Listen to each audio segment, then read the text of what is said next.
নমস্কাৰ পুনৰবাৰ আপোনালোক সকলোকে মোৰ ক্লাছলৈ স্বাগতম জনাইছোঁ।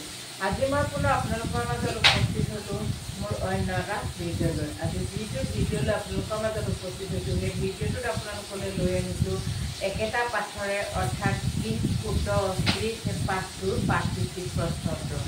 ইতিমধ্যে মই আপোনালোকৰ মাজলৈ আগবঢ়াই দিছিলোঁ কুট অস্থিৰ পাঠটোৰ পাঠভিত্তিক প্ৰশ্নৰ একৰ গলৈকে।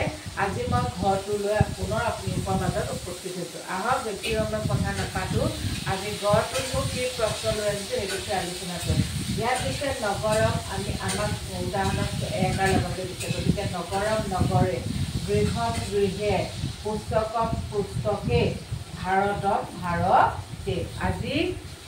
আজি এইটো একেবাৰে সৰু হ'ল ভিডিঅ'টো, আজি ইমানতে সামৰণি মাৰিব লগা হ'ল, গতিকে দুখিত। ঠিক আছে, মই আজি ভিডিঅ'টো ইমানতে সামৰণি মাৰিলোঁ। নিশ্চয় আপোনালোকে মানে এনেদৰে লিখাৰ বাবে যথেষ্টখিনি সুফল পাইছে, গতিকে এটা কমেণ্ট কৰিব আপোনালোকে ইয়াৰ পৰা সুবিধা হৈছেনে নাই, আপোনালোকে ভালদৰে পঢ়ুৱাব পাৰিছেনে নাই। মোৰ বোধেৰে আপোনালোকে নিশ্চয় অতি সহজভাৱে বুজিব পাৰিছে বা আগতকৈ অলপ হ'লেও আপোনালোকে সংস্কৃত ভাষাটো কি কৰিব পাৰিছে, ক'ব পাৰিছে বা আপোনালোকৰ সন্তানক শিকাব পাৰিছে। ঠিক আছে, আজিলৈ ভিডিঅ'টো মই ইমানতে সামৰণি মাৰিলোঁ।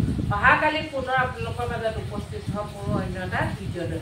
অহাকালি মোৰ অন্য এটা ভিডিঅ'ত আপোনালোক সকলোকে লগ পোৱাৰ আশাৰে আজিলৈ মোৰ ফালৰ পৰা আপোনালোক সকলোলৈকে goodbye, bye bye, good night and take care.